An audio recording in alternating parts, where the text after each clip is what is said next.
नमस्कार दोस्तों, स्वागत है आपका अपने यूट्यूब चैनल द वैदिक कॉलेज में। और आज से हम लोग स्टार्ट कर रहे हैं मिडेवल हिस्ट्री। ठीक है। और मिडेवल हिस्ट्री में सबसे पहला ही टॉपिक जो है वो आपका आता है दिल्ली सल्तनत का। ठीक। मिडेवल हिस्ट्री को हिंदी में मध्यकालीन भारत कहते हैं और इंग्लिश में मिडेवल हिस्ट्री कहेंगे। जो नोट्स हैं वो आपके पूरे के पूरे इंग्लिश में हैं, लेकिन हाँ हम जो डिस्कस करेंगे वो मिक्स रहेगा, इंग्लिश हिंदी दोनों रहेगा। ठीक, ताकि दोनों इसका यूज़ कर सके।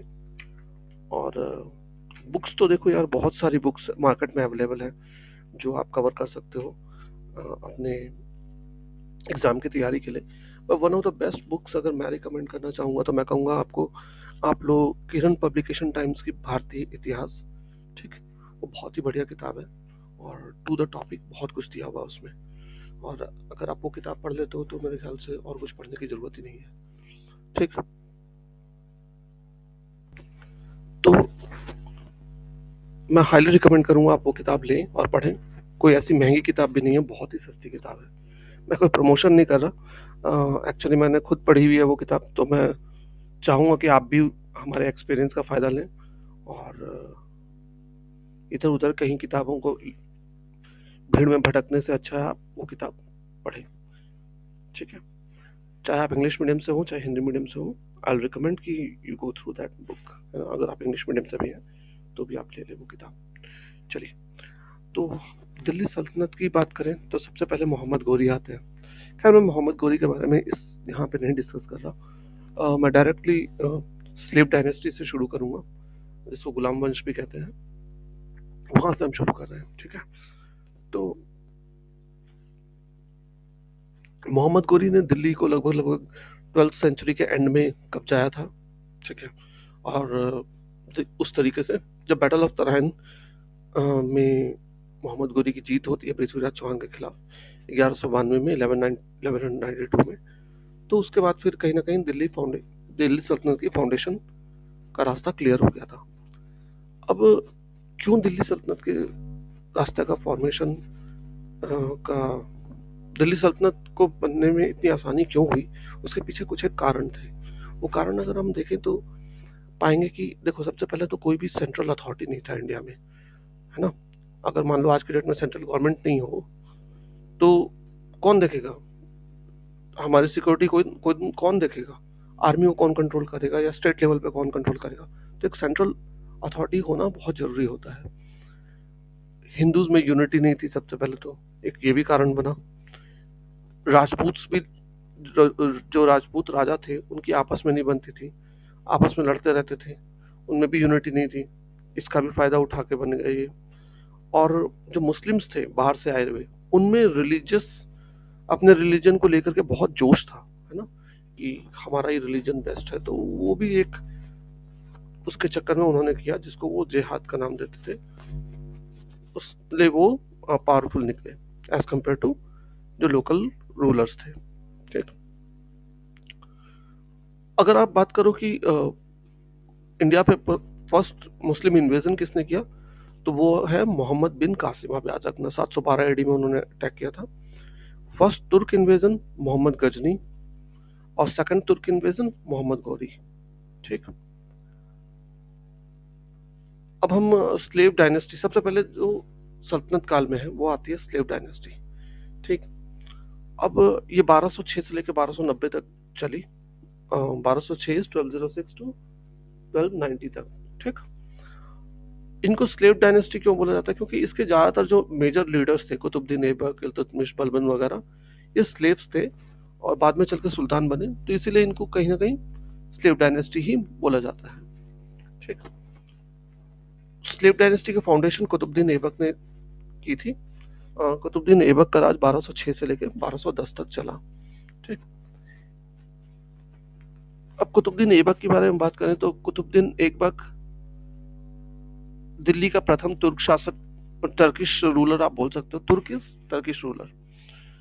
और उसने सुल्तान की उपाधि ग्रहण नहीं की थी, वो केवल मलिक और सिपह सलार की पदवी ही उसने एक्सेप्ट की थी। ठीक। उसने अपने नाम का खुतबा पढ़वाया, ना तो उसने अपने नाम का खुतबा पढ़वाया और ना ही अपने नाम के सिक्के चलाए। ठीक। गोरी के उत्तराधिकार गयासुद्दीन ने उसे सुल्तान स्वीकार किया था। ठीक। कुतुबुद्दीन ऐबक को स्लेवरी से मुक्ति 1208 में मिली थी। कुतुबुद्दीन ऐबक जो था, जब वो राज कर रहा था, तो उसने अपनी जो राजधानी बनाई वो कहाँ बनाई? लाहौर को बनाई उसने। ठीक। दिल्ली को नहीं बनाई, लाहौर को बनाई, आपको याद रखना है। ठीक है ना? जो हिस्टोरियन है मिन्हाजुल सिराज, वो कहते हैं कि कुतुबुद्दीन ऐबक ने एक वीर था, उदार था, और उन्होंने कहा कि क्योंकि वो लाखों का दान दिया करता था, इसलिए उसका नाम पड़ गया लाख बख्श। ठीक। ये आपको याद रखना है कि लाख बख्श नाम किसका था? कुतुबुद्दीन ऐबक का। अब कहा जाता है कि बचपन में उसको प्रिजनर बना लिया गया था, और सबसे पहले जो उसको बेचा गया वो निशापुर के मार्केट में बेचा गया था, और उसको एक काजी ने खरीदा था। ठीक। और उसके बाद काजी ने उसको बहुत अच्छे से पढ़ाई कराई इस्लामिक थ्योरी में। फिर बाद में मोहम्मद गोरी की उसमें नज़र पड़ती है उसकी करेज के कारण, और उसको वो परचेज कर लेता है उस काजी से, और उसको स्टेटस धीरे धीरे बढ़ा करके आमिर ए आखुर बना दिया जाता है उसको। ये भी आपको याद रखना है। ठीक है। लाख बख्श की उसकी टाइटल था उसका। ठीक। True founder of Muslim rule in India माना जाता है वो।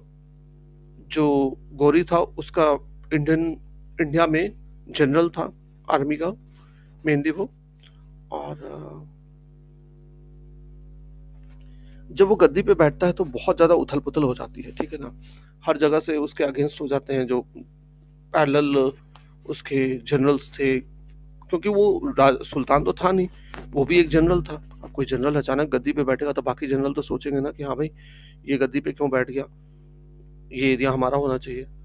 तो ऐबक को कहीं ना कहीं उन सब से लड़ाई करनी पड़ी, और उनमें से एक मेजर था नॉर्थ वेस्ट टेरिटरी में याल्दूज करके।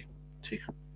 बाद में इसने उनके साथ सुलह कर ली कईयों के साथ, और इसने क्या किया कि अपनी जो सिस्टर थी उसकी शादी करा दी कुबाचा के साथ, और जो बेटी थी उसकी शादी करा दी इल्तुतमिश के साथ।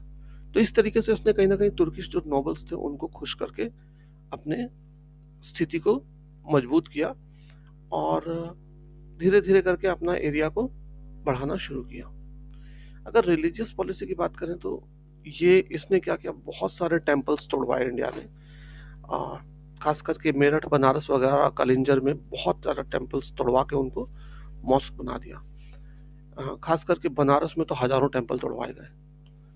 जो कुतुब मीनार कॉम्प्लेक्स है दिल्ली का, और 2.5 दिन का झोपड़ा है, अगर आप कहीं कभी जाके देखो तो आप देखोगे कि ये दोनों जगह जो है, जो डेमोलिस्ड हिंदू टेम्पल्स थे उनसे बनाए गए थे। ठीक है? पूरा कुतुब मीनार नहीं, कुतुब मीनार के आसपास के जो कॉम्प्लेक्स है वो बनाए गए थे डिमोलिश हिंदू टेम्पल से। आप देखो वहाँ घंटियां वगैरह पड़ी बनी हुई है। तो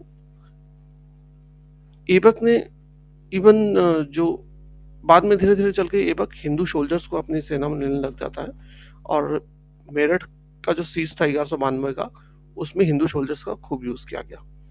ठीक।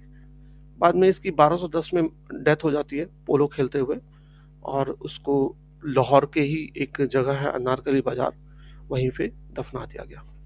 तो इसके बारे में इतना ही है, कुछ ज़्यादा नहीं है। 2-4 चीज़ें हैं वो आप याद रखना है इसके बारे में, है ना? लाख बख्श है नाम इसका, इसने कभी भी कोई खुतबा नहीं पढ़वाया, ना अपना सिक्का चलवाया। इसकी राजधानी लाहौर थी, और इसने सुल्तान की उपाधि नहीं धारण की थी, और इसने इसको पास सिर्फ मलिक और सिपह सलार की पदवी थी रखी इसने अपने नाम से। ठीक है? तो होप ये वीडियो क्लियर हो गया हो आपको कुतुबुद्दीन के बारे में। अगले टॉपिक में हम इल्तुतमिश के बारे में पढ़ेंगे, और एक एक टॉपिक करके एक एक राजाओं के बारे में पढ़ते हुए हम पूरा ये क्लियर करेंगे मिडिवल हिस्ट्री। ठीक। पूरा डिटेल में पढ़ेंगे मिडिवल हिस्ट्री। तो आप बने रहे हमारे साथ। Thanks for watching. जय हिंद।